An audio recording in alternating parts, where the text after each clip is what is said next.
Tiago, capítulo 1, versículo 12, que assim está escrito: Bem-aventurado o homem que suporta com perseverança a provação, porque depois de ter sido aprovado, receberá a coroa da vida, a qual o Senhor prometeu aos que o amam. Amém. O capítulo 1 de Tiago, ele começa falando sobre este tema, sobre o teste, sobre a provação, sobre quando nós somos tentados e a postura que nós devemos ter quando nós passamos por isso. A primeira coisa que precisamos fazer para sermos aprovados é a prova.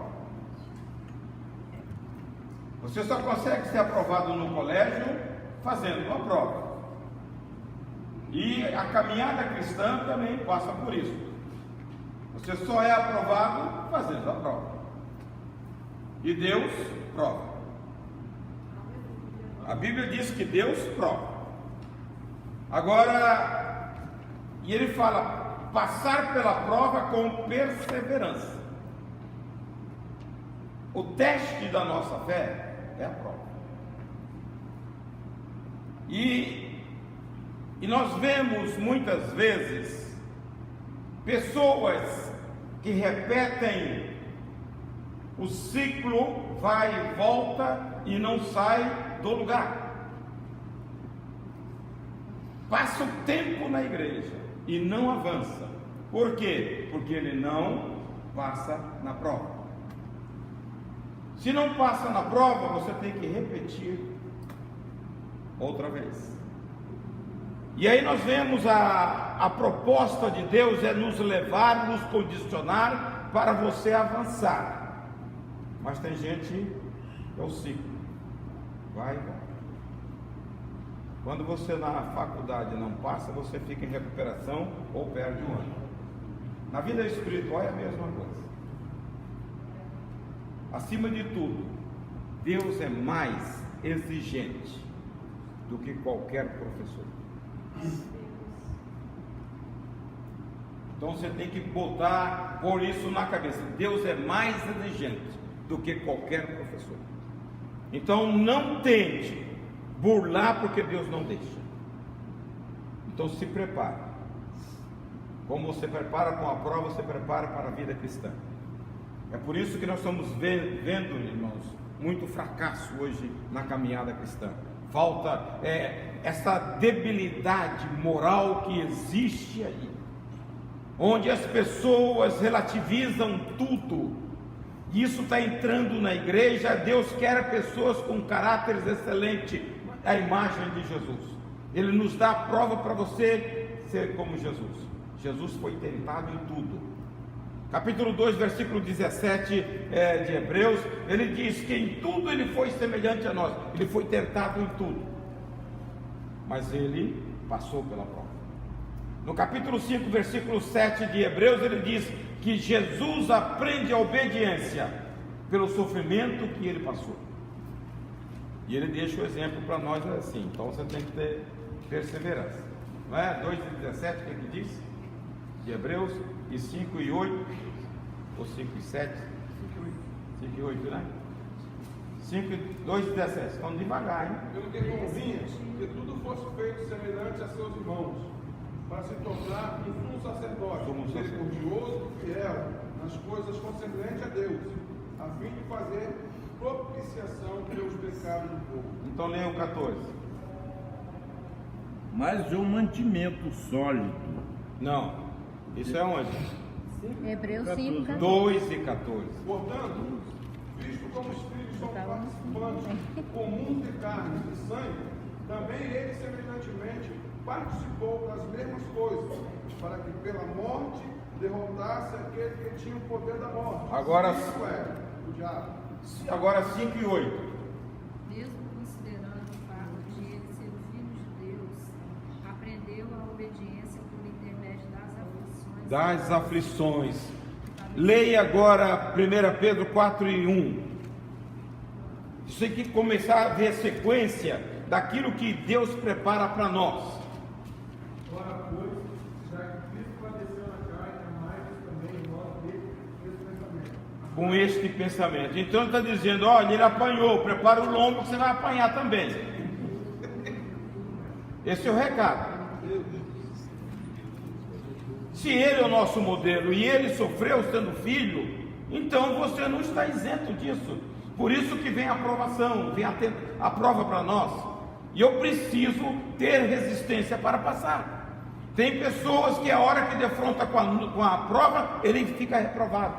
E aí, esse vício, irmãos, ele torna-se cíclico. A pessoa fica rodando. Porque ele se considera uma vítima do nascimento. E para mim não tem mais jeito. Você está entendendo? Eu nasci para esse fim. Fracassar. Quantas pessoas têm a mente escrava que ele fala: eu sou fracassado dentro da igreja. Se Jesus te chamou para você triunfar e você é um fracassado. São as fortalezas que a mente cria. O que diz Provérbios, capítulo 23, versículo 7? Como imagina sua alma, assim. Até que enfim, hein? Ó, vou dizer lá fora, decorou, hein? Agora fala, viu? Você pode decorar. Fala. Tá vendo? Diga, 23 e 7. Diz assim: como imagina o homem no seu coração, assim ele é. Então bota outro tipo de pensamento na sua mente. Não seja pensamento de escravo. Pensa na vitória que Cristo conquistou e delegou para nós. Quando queremos participar do reino de Deus, nós temos que entrar na escola do Espírito Santo. Temos dito aqui o seguinte, que Deus deixou para nós a palavra de Deus. Deus deixou a nós o Espírito Santo que age através da palavra e deixou o sofrimento, a provação, para testar e modular o nosso caráter. Nós precisamos ter caráter de Cristo. Tem pessoas que brincam tanto com o pecado. O que Jesus disse em João 8,44? Vê se ninguém sabe de cor, né? Aquele que pratica o pecado é servo ou escravo do pecado. Tá? A gente começa o hábito, o ciclo, essa roda que não sai do lugar. Não é isso que diz aí? É isso aí. João 8. 44. Não, então Vós sois do diabo, né? não, é um que fala, aquele que pratica o pecado, João 8, na faixa do 40. É servo do diabo, é servo do pecado. Tem um texto também em Hebreus 10 e 26. 34, né? Os poderes de liberdade nos diz que todo aquele que comete pecado é servo do pecado. Isso vai impregnando na vida. Se você começa a fazer ciclo, você se vai habituando com as coisas e você se faz de vítima e começa a praticar essas coisas como escravos. Capítulo 10, versículo 26 de Hebreus, ele diz: todo aquele que pratica o pecado depois de ter conhecimento da verdade, diz que já não resta nada, não resta sacrifícios pelo pecado, mas uma certa expectação de juízo sobre ele. Então eu preciso tomar posição. 10, 26 e 27. Então você tem que tomar muito cuidado para você não ser enrolado. Porque qual é a de Satanás? é você se fazer de vítima e não sair desse ciclo.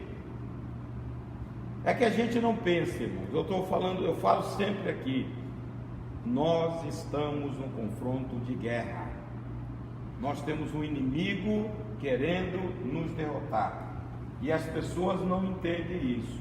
Vem para a igreja, pensa que é frequentar a igreja. Tem gente que não lê Bíblia, tem gente que não ora. E quando ora é aquela oração: Senhor, eu te agradeço pelo dia. Não tem tempo com Deus. Não tem força também de Deus. Não vai ter força. Então, nós precisamos aprender para deslanchar na nossa vida espiritual. Pastor, mas esse ciclo aí que o senhor está falando do pecado, isso pode cauterizar a mente, né? A pessoa começa a achar que aquilo é normal, que aquilo não é pecado, que aquilo não tem nada a ver. Esse é o grande problema. E o que nós estamos vendo hoje é essa habituação com este mal.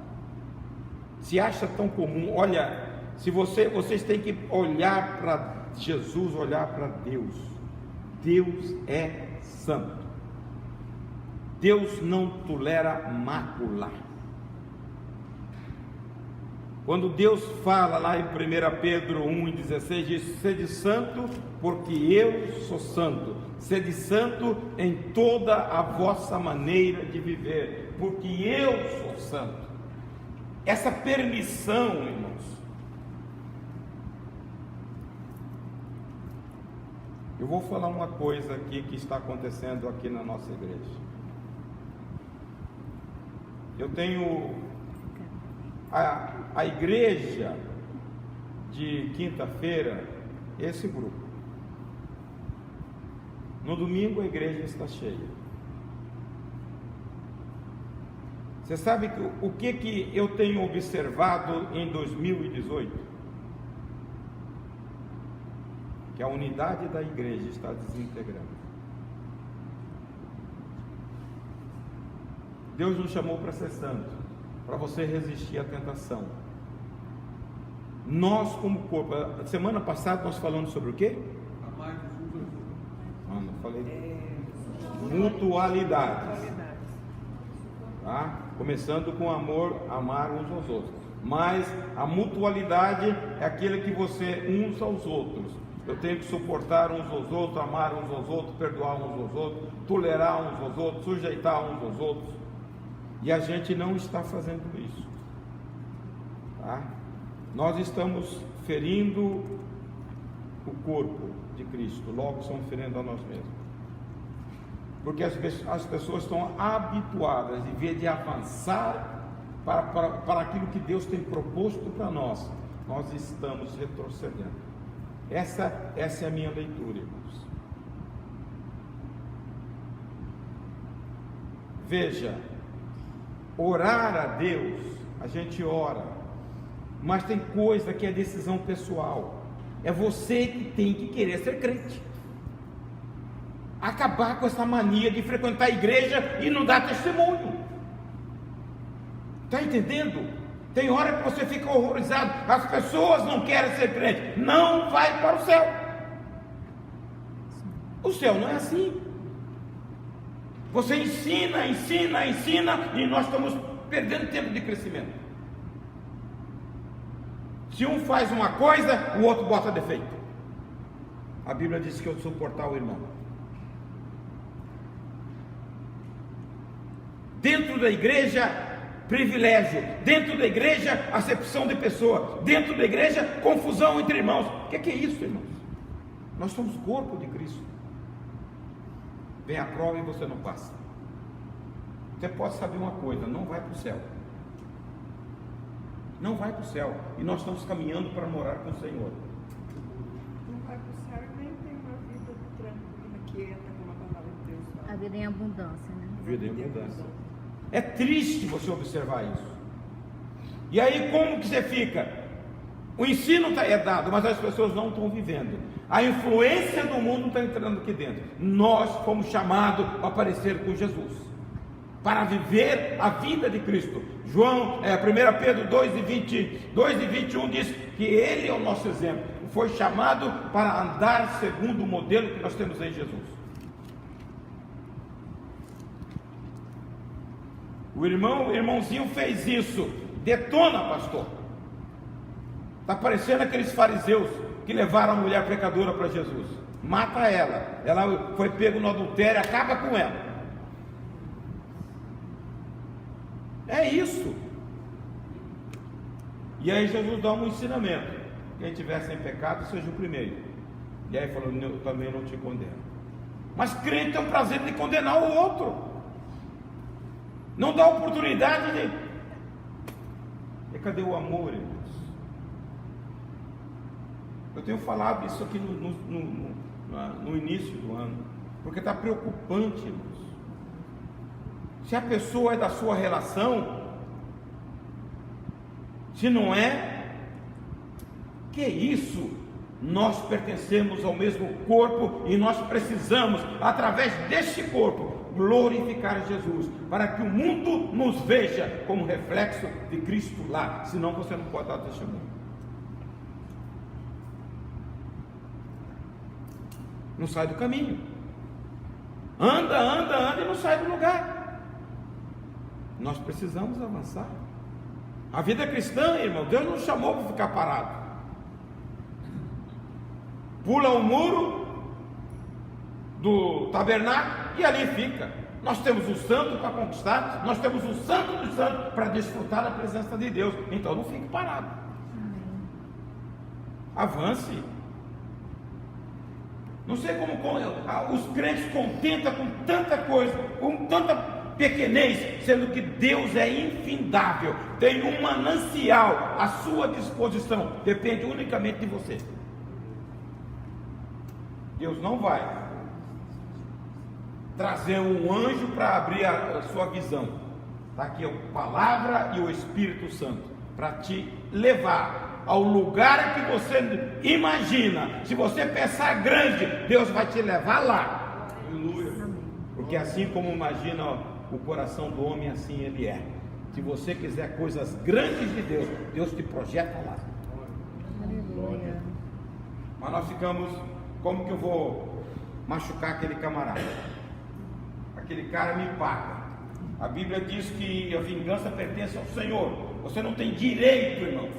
Pode ser quem for, você não tem o direito de revidar, porque quem faz isso são os ímpios. Paulo diz lá no capítulo 12 de Romanos, versículo 19, que quem pertence a isso é ao Senhor, não cabe a você. Não vos vingueis a vós mesmos, amados, mas dai lugar à ira, porque está escrito: a mim me pertence a vingança, eu é que retribuirei. Retribuirei. Então não faça aquilo que é de Deus. Se você foi penalizado, se você foi ofendido, se você foi apunhalado, dê glória a Deus. Leia o versículo 2 do capítulo 1 aí. Amados, meus irmãos, tende grande gozo quando cairdes em várias tentações, sabendo que a prova da vossa fé produz paciência. Mas não só isso. A Bíblia diz: seja por feliz, seja bem-aventurado quando vier provação, para você glorificar a Deus. Nós abrimos a boca e reclamamos, vai ficar no deserto. Sai falando para todo mundo, matando todo mundo. Você não sabe o poder que tem a língua de matar. A língua fere. Eu acho que por isso que as pessoas estão amando muito mais os cachorros, porque o cachorro não fala, né? É isso. Porque, veja, eu falei aqui recentemente sobre o domínio do Espírito na nossa vida. Crente precisa entender que na força dele, ele não faz nada. Paulo diz: digo-vos porém isto, andai em espírito, e jamais, e nunca mais você vai submeter à concupiscência da carne. Aleluia. Só que nós não queremos viver submisso ao Espírito, é submisso à vontade.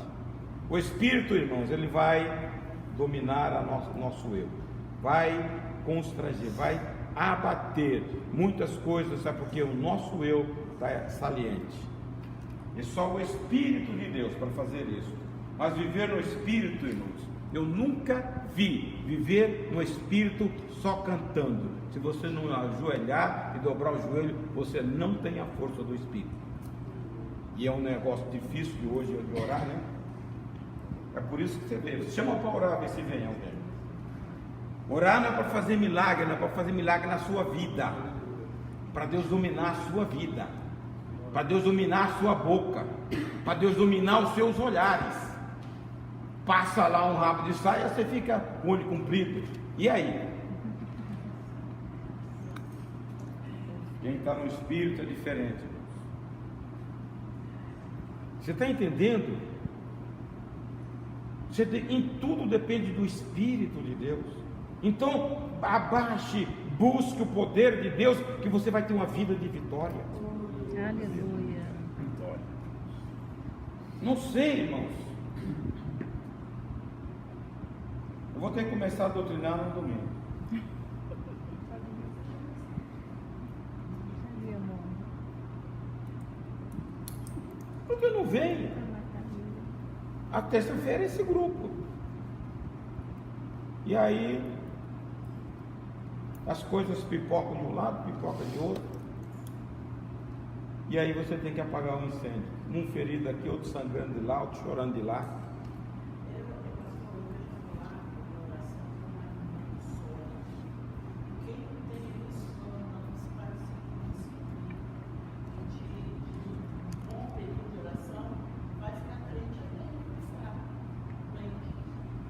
Tá? Irmãos, nós estamos num mundo de contaminação moral e espiritual, tá? A ética do mundo tá podre. Se você não se apegar ao Senhor, você vai ser contagiado por isso. Isso entra no cerne da nossa vida como coisa comum, e nós não fomos chamados para viver uma vida porca dessa, nós fomos chamados para viver uma vida santa de Deus. Aleluia. Glória a Deus. E aí nós ficamos atraídos, fascinados por essa coisa que caminha para o inferno. Você tem que ter outra perspectiva. Eu vou morar com o Senhor. Viva com essa dimensão. Eu vou viver com o Senhor e passe a desfrutar de Deus aqui. Jesus é a nossa Canaã. Não é quando eu for. A vida cristã, ela é agora. Jesus disse lá no capítulo 5, versículo 24 de João. Leia aí. O verbo está no presente. Ele não reporta nada para você para o futuro. Em verdade, te digo. Quem ouve a minha palavra e crê naquele que me enviou tem a vida eterna. Tem não a vida. entra em juízo, mas passou da morte para a vida. Tem a vida eterna. Você está fora da condenação, justificação. Passou da morte para a vida. Você tem a vida de Deus. Então viva na dimensão da vida de Deus. Ele não está dizendo, ó, você terá um dia lá, igualzinho Marta disse: ah, Senhor, eu sei que o meu irmão ressuscitará no último dia. Jesus disse: eu sou a ressurreição e a vida. Jesus é presente. Aleluia. Jesus te dá vida presente agora. Não é com expectativa. Lá nós teremos uma vida de glória, mas hoje você desfruta desta salvação que te enche de alegria. Davi, no Salmo 51, quando peca, ele diz: volta a dar-me a alegria do teu Santo Espírito. Renova em mim um coração reto. Então, esse tem que ser o nosso desejo. Mas para que isso, nós temos que avançar, passar na provação. Ela vem para te fortalecer, robustecer, mas você precisa ser perseverante. E essa é uma outra situação. Há momentos, irmãos, eu falei domingo aqui na pregação, que Deus se cala. Você chora, pede e não tem resposta. mas ele vai chegar. Se você não perseverar, você desanima. Você precisa entender o momento de Deus. É teste de fé. Tem momento que você está em angústia. Como um Deus que ama, a hora que você precisa de socorro, o socorro não vem. E aí? Caso de Lázaro, né? Pediram socorro, socorro não veio, morreu, foi sepultado. Passou 4 dias. Depois de 4 dias. Porque Jesus, quando quer fazer alguma coisa, ele faz coisa grande. Havia uma convenção entre os judeus, uma tradição, que até o 3º dia, qualquer morto poderia ser ressuscitado. Jesus vai onde a tradição não atinge, já era de 4 dias. Aleluia. Porque quando Deus tarda, Ele quer fazer algo melhor. Vocês lembram de José? Na cadeia? Ele fala assim: ó, você está saindo agora, lembra de mim. Ele mofou mais 2 anos. Se ele saísse naquela época, ele ia cortar pão para o faraó. Mas com 2 anos a mais, ele saiu para ir para o trono. Aleluia. Então você tem que entender as propostas de Deus. Você lembra de Ana? Chorava, chorava, chorava. Era humilhada pela companheira. Mas o dia que Deus atendeu, quem foi Samuel? O maior juiz, o maior profeta, que ungiu 2 reis. Quando Deus quer, na hora dele, Ele faz sempre o melhor. Então espera. Persevera. Glória. Só perseverar. E nós desanimamos com pouca coisa. Nós temos que conhecer esse Deus, sabendo que Ele tem todo o poder. E Ele quer nos abençoar, quer moldar o nosso caráter. Amém. Glória a Deus. A prova vem. Ninguém está livre dela. Mas você tem que entrar por ela com alegria. Tende por motivo de toda alegria ao passardes pelas provações. Leia Deuteronômio 8:2. Para você ver um caso de perseverança. E te lembrares de todo o caminho pelo qual o Senhor teu Deus te guiou do deserto esses 40 anos, para te humilhar, para te tentar, para saber o que estava no teu coração, se guardarias os seus mandamentos ou não. Amém. 40 anos no deserto. Deus está falando: eu te fiz isto para te humilhar e para saber o que estava no teu coração. Se vocês me amariam, guardariam os meus mandamentos ou não. Quantos anos você está esperando por uma resposta, por uma solução, e as coisas estão? Então você tem que ter perseverança. Você vai sair do deserto, mas você tem que ter firmeza. Mas pastor, e aí como é que você sabe que é perseverança ou que é porque você está fazendo alguma coisa errada e Deus não está te ouvindo?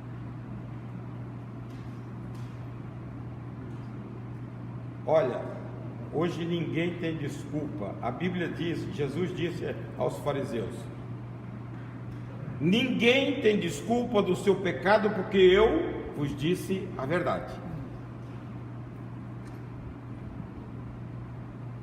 Alguém tem desculpa? Você sabe quando está fazendo certo ou errado, a Bíblia está aí. Tem um capítulo 2 de Romanos, se não me engano, no início do capítulo, fala assim: ninguém é indesculpável. Tá? Porque você tem o testemunho até da natureza, até da criação. Não é isso? Não sei se é esse. Portanto, és inexcusável quando É isso aí. Romanos 2:1. Portanto, és inexcusável quando julgas, ó homem. Não, tem um que fala da criação. És indesculpável, porque a criação prova a existência de Deus e o caráter de Deus. É capítulo 1, né? Quando eu falo sobre o homossexualismo. Mas onde está? Ele fala 1 em 27. 1 em 27, não, acho que é 2.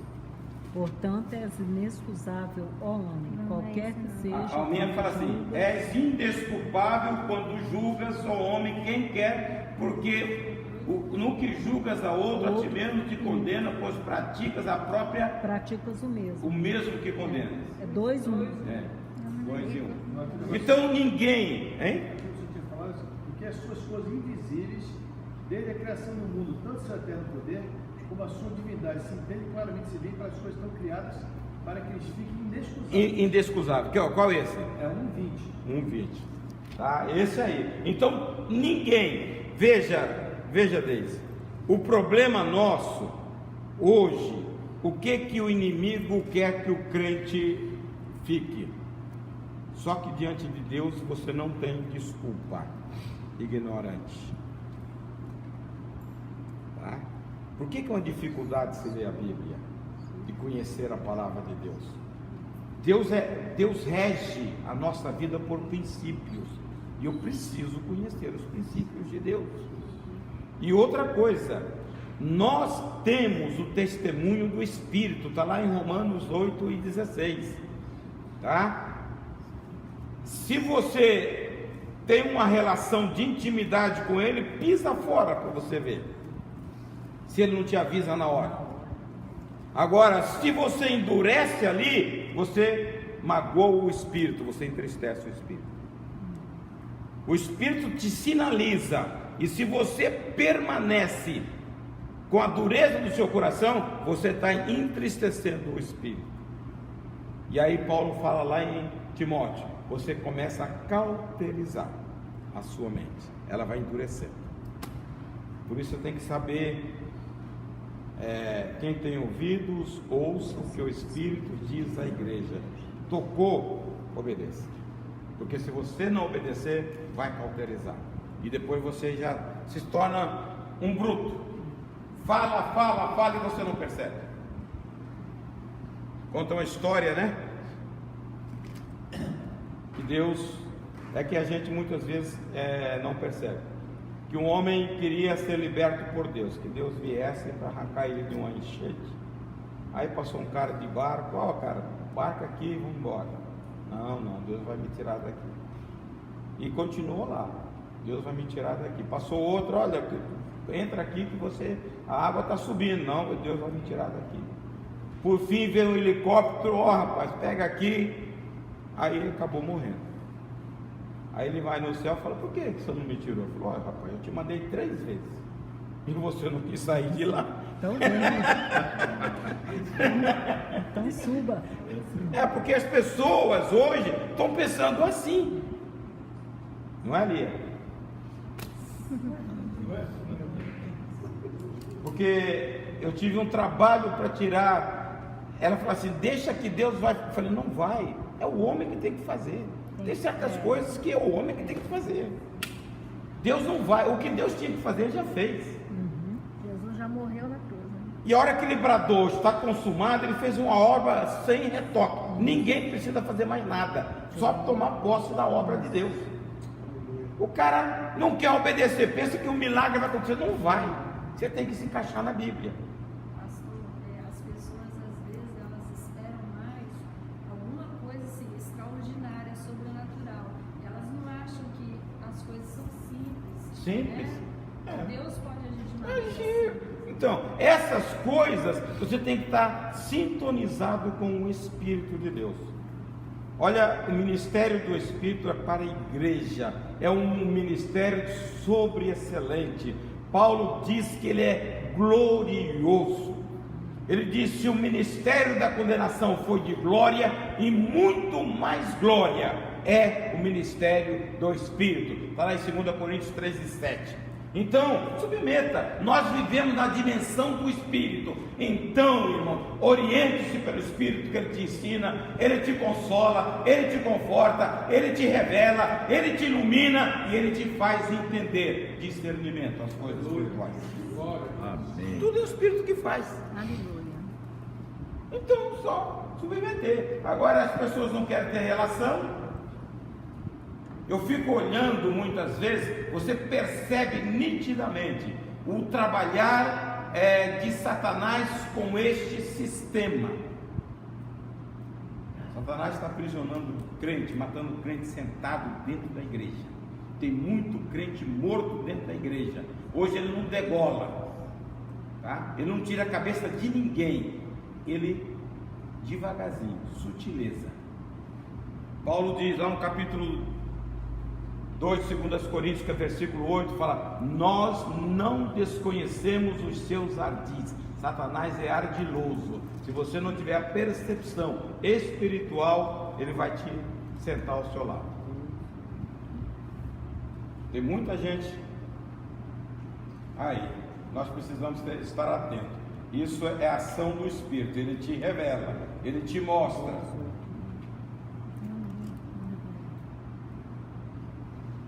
Outra coisa, você tem que perceber, agora, essa aprovação, ela te leva à vitória ou à derrota. É ou não é? Ou você é vitorioso, ou você é derrotado. Se a aprovação vem e você é derrotado, você precisa perceber, tá?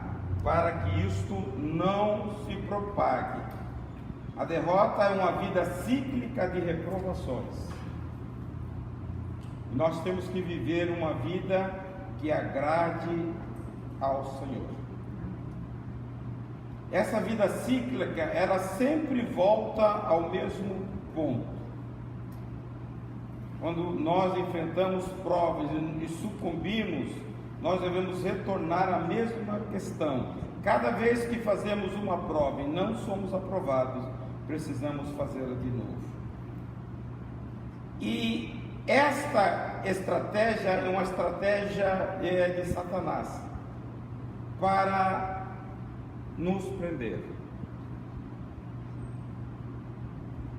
No capítulo 17 de 1 Samuel, versículo 16, tem uma história, acho que vocês todos conhecem, porque as criancinhas conhecem essa história.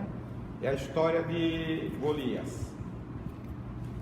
Leia o versículo 16 que vocês vão começar a entender a sutileza e a maneira de nós sermos confrontados. Chegava-se, pois, o filisteu pela manhã e à tarde, e apresentou-se por 40 dias. Veja, 40 dias ele afrontava o povo, pela manhã e pela tarde. Leia o 24. Todos os israelitas, vendo aquele homem, fugiam de diante dele e temiam grandemente. Comece a fazer um paralelo. Você tinha uma afronta de um inimigo, de um poderoso. Todos metiam galho dentro. E por 40 dias, 2 vezes por dia, a mesma coisa. Se você não tomar sua posição em Cristo, você vai ser bombardeado por Satanás. E muita gente está fracassando, porque quando ouve, teme. Vocês estão entendendo? Era o exército todo. Eles ouviam e ficavam com medo. Irmãos, tem crente que só fala no inimigo. Tudo que ele faz de errado, ele não assume culpa, é o inimigo. Fala mal, depois vem a consequência, é o inimigo. Briga com os outros, depois vem a consequência, é o inimigo. Satanás o bicho sujo está bravo. É, rapaz. Ele não vive o padrão da Bíblia, depois toma consequência, é o inimigo. Aí precisou de um garoto chegar com uma outra visão, uma visão do Espírito, porque ele tinha sido ungido rei, e a Bíblia diz, e o Espírito de Deus, olha a importância, veio sobre Davi, e Deus era com ele. Aleluia. Era um garoto, adolescente. A hora que ele ouve o grito, ele falou: o que é isso? Um exército poderoso do Deus vivo, nós como filhos de Deus, tremendo diante das pessoas. Tem medo de macumba, tem medo de mal olhado, tem crente que treme de tudo. Leia lá, capítulo 10, versículo 19 de Lucas, leia, para você ver, tomar posse daquilo que Jesus te deu, leia.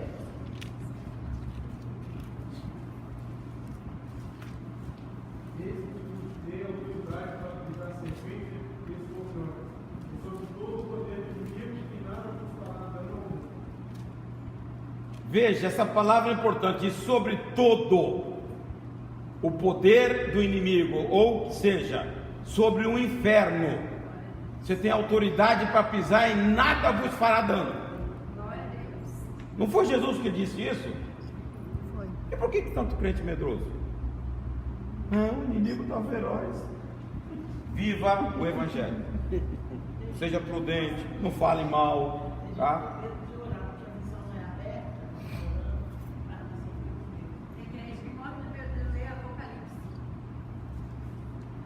E Apocalipse fala que quem lê Apocalipse é feliz, né? Bem-aventurado quem lê Apocalipse. Quem lê e guarda a profecia desse livro. Então, você precisa tomar posse. E Davi, quando ele chega e vê a afronta, falou: quem é esse cara incircunciso que está afrontando o Deus vivo? Irmãos, nós temos um Deus que é todo poderoso. Aleluia.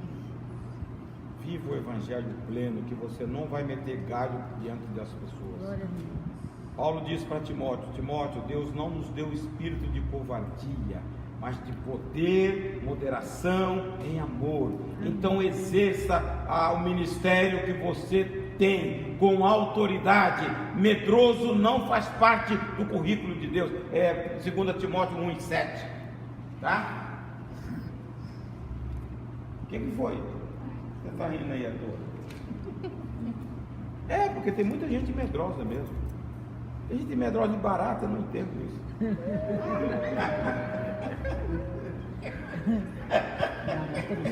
Tinha que estar falando em pisareis as baratas, né? Tinha que estar assim.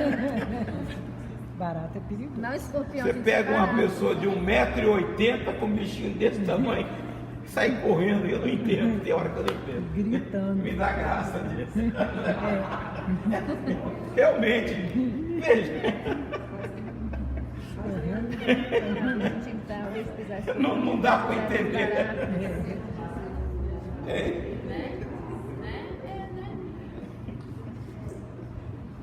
1,80 m, tremendo varapau, hora que vê uma barata, sai correndo. Só Deus mesmo. Irmãos, essas coisas são sérias. Você vai de derrota em derrota. Você vai criando um trauma. O que é trauma? Ortopedista de plantão. Eu, quando era garoto, eu me lembro umas vezes eu pisei numa pedra e ela veio, subiu, bateu na canela. E ali feriu, e como eu não parava, aquilo ficou vermelho. E um dia eu saí correndo para subir numa coisa de curral, porque vinha uma boca de sapo voando atrás. E que é boca de sapo? Uma cobra. Hein? Na hora que eu subi, escorreguei. E a minha canela bateu numa travessão daquela, exatamente onde estava inflamado. Ali abriu tudo. Aquilo é um trauma, quando você fere no mesmo lugar. E a cobra, só para você bateu numa laranjeira, só você escutou o barulho dela. A gente perturbava também as cobras. Minhas cobras são. Não salvava. Porque tá, lá vem a cobra, corre porque ela voava, mas o voo dela era pequeno, né? Mexia com ele. E aquilo é um trauma. Muitas vezes, esse sintoma de derrota, ela é uma ferida que causa. E quando ela repete no machucado, no mesmo lugar, você traumatiza. Tá? Quantas pessoas estão traumatizadas dentro da igreja? Ela não consegue sair do ciclo de derrota. Ira, impaciência, obscenidade, pornografia, e aí vai. Outros são ligados a vícios. Hoje ele, estou liberto, mas amanhã ele volta para o vício, começa a traumatizar. Ele chega num ponto que ele perde a esperança. A Bíblia diz o remédio, lá em Tiago 5,16, diz: confessai as vossas culpas uns aos outros para serdes curados. E nós, muitas vezes, o que acontece conosco? Nós encobrimos esse trauma e passamos na igreja de maneira que ninguém percebe.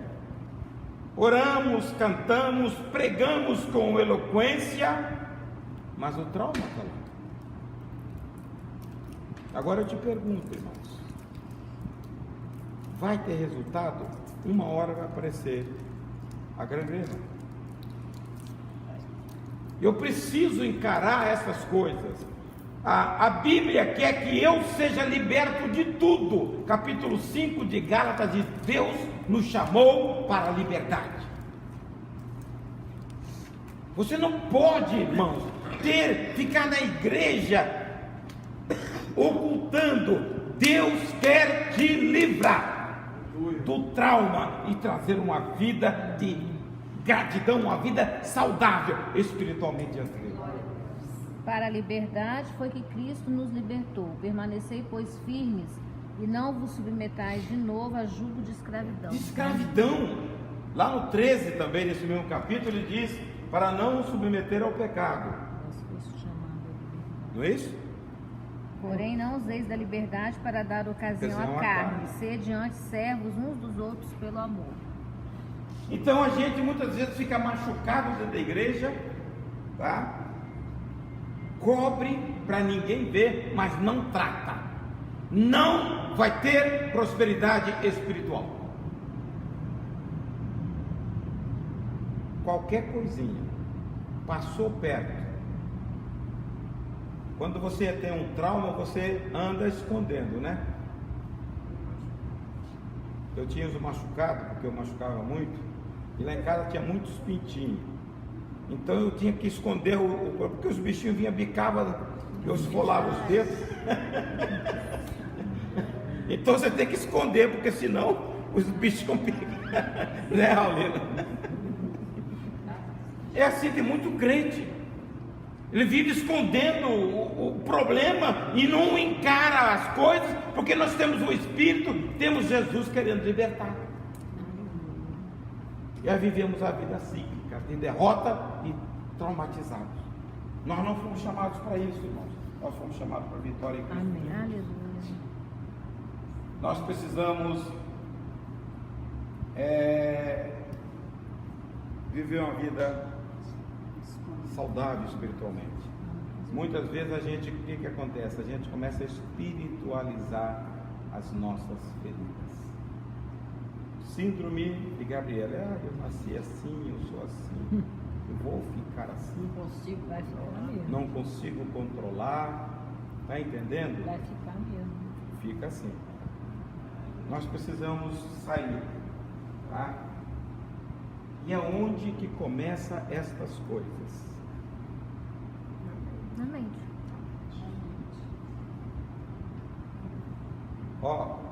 Vai ser uma das mensagens de Ilma no domingo de manhã retiro de carnaval. Ela foi fazer aquele curso de metanoia, está com material pra caramba, sobre fortalezas da mente. E ela vai pregar, ela falou, pastor, foi muito bom, ela veio lá agora, e eu vou pregar isso no retiro. Eu falei, pode pregar. Ninguém muda se você não transformar a sua mente. Satanás é tão sagaz que ele leva essas coisas para a mente e cria verdadeiras fortalezas. Tem crente que ele é crente segundo o conceito dele, não segundo o padrão da Bíblia. A Bíblia para ele não tem importância, tem o conceito que ele tem. E eu preciso desfazer isto da minha mente e adotar o princípio da Bíblia, porque a Bíblia diz que eu tenho a mente de Cristo, então eu tenho que pensar como Jesus pensa. E para pensar como Jesus pensa, eu tenho que pensar a palavra, que a palavra é o próprio Jesus. A importância da palavra para pulverizar a nossa estrutura mental, porque se você não tem uma mente renovada, você tem umas emoções destruídas, uma vontade fracassada. Promete tudo nisso. Eu vou ler Bíblia e não lê. Eu vou orar, não lê, não faz. Eu vou evangelizar, não evangeliza. Todo ano você faz essa promessa e não sai do lugar. É ou não é? Por causa da mente. Está entendendo? Enquanto você não mudar, você não sai do lugar. Pastor, posso fazer um comentário? Pode. A ideia do discipulado, que o senhor está falando já, um a um mais, assim, eu acho que ela é tão de Deus nisso, porque eu só entendo que existe, eu entendo que só existe a possibilidade de você sair de comportamentos de vício, seja ele qualquer que seja, de pornografia a dificuldade para orar. Se você tem alguém para confessar o seu pecado um ao outro, como diz o texto de Tiago que você falou, e para prestar contas, porque a gente se sabota muito. Isso aí. Então eu acho que é um caminho, assim, por isso que eu acho que essa questão do discipulado é muito de Deus mesmo, essa história, porque eu acho que é o que ajuda a gente a sair disso. É porque você entra no ciclo, você fica viciado, no ciclo vicioso. Tá? Então, a nossa mente, ela precisa ser restaurada. Quando você vê Paulo falando em 2 Coríntios capítulo 10, verso 4 e 5, ele diz, as armas da nossa milícia não são carnais, mas poderosas. Veja o que Deus colocou na mão da gente, em Cristo Jesus, para desfazer sofisma, mente, conceitos errados, e levar todo o pensamento cativo ao Senhor. Você pode, porque Deus quer que você faça isso, e disponibilizou uma arma poderosa. No capítulo 6, versículo 17, a festa está lá. A arma do Espírito, que é a palavra de Deus. Aleluia. Então por que as pessoas ficam atrofiadas dentro da igreja? Porque elas querem. Você acha que Deus é injusto? Te joga no campo de batalha e não te prepara? Ele te deu a arma. É tão poderosa que Jeremias 23 e 29 diz, não é por acaso a minha palavra como um martelo que esmiuça a penha? Não tem paredão que resista à palavra de Deus, mas você tem que amar a palavra. Então você precisa usar a ferramenta, mudar a atitude. Por que tem muita gente ferida? Agora eu vou falar da parte emocional, tá? Porque da maneira que eu penso, eu sinto e eu ajo. Se eu não tiver mente restaurada, uma mente doentia, ela afeta as emoções, e dali começa o processo de depressão. É o campo da doutora dela, não é meu não, mas tá? Eu vou dizer uma coisa, tem hora que eu não entendo, um crente sadio na presença de Deus ter tristeza para levar, eu quero morrer. Se o Deus é vida, se a hora que você recebe Jesus, você recebe a vida de Deus, vida eterna é vida de Deus. Eu não entendo realmente, tá? Essa depressão espiritual que está abatendo, essa apatia que está invadindo os corações, porque nós temos um Deus renovador. Lá no capítulo 6 de Romanos diz que Deus que é novidade de vida. Capítulo 2, capítulo 4, versículo 16 de 2 Coríntios. Ainda que o meu homem exterior se fracasse, o meu interior renova de dia em dia, porque nós temos um Deus que é Deus da vida. Glória a Deus. Tem hora que eu não entendo, irmãos, ver crente mendigando. Graça de Deus, ela é abundante sobre a nossa vida. É para você viver cantando. Não pode ter, pode você não ter nada, mas você tendo Jesus, você é o mais feliz de todos os homens, porque você tem a preciosidade. Só que a visão que eles estão impregnando hoje, no meio evangélico neopentecostal, é coisas. E as pessoas se matam atrás de coisas. Nós devíamos buscar as coisas espirituais, como está em Colossenses capítulo 3. Se já ressuscitaste com Cristo, busque as coisas de cima, pense nas coisas de cima. Seja isso que ocupe o vosso pensar, Deus na sua vida. Senão você vai viver nesse ciclo, sendo ferido, derrotado, traumatizado e com depressão espiritual, com apatia, você não vai ter. E Jesus nos chamou para viver uma vida de triunfo. Passe na prova e suba o degrau espiritual. Vem outra, passe nela e suba mais. É por isso que Tiago fala: tende por motivo de toda alegria. Quando você entende o propósito da provação, você tem que dar glória a Deus, porque Deus quer você lá em cima. Deus quer você mais em cima. E olha, Hebreus capítulo 12, lá no verso 10, ele diz: todo filho legítimo é corrigido. No versículo 7 ele diz: olha, o bastardo não passa por correção, mas o filho legítimo passa. E ele diz o propósito de Deus, quando nos corrige, é nos levar para ser participante da santidade dele. Amém. Olha que nível. A santidade de Deus é tão terrível que quando... Além de que tivemos nossos pais segundo a carne para nos corrigirem, e nós os reverenciamos, não nos sujeitaremos muito mais ao Pai dos Espíritos para vivermos, porque aqueles, na verdade, por um pouco de tempo nos corrigiam, como bem lhes parecia, mas este para nosso proveito, para sermos participantes da sua santidade. Veja, olha o nível, irmãos. É que vocês muitas vezes leem a Bíblia e não entendem. Quando Isaías viu a santidade de Deus, ele bradou: ai de mim que eu vou perecer, porque eu vi o rei na sua formosura. Mas ao mesmo tempo Deus providenciou para ele o resgate.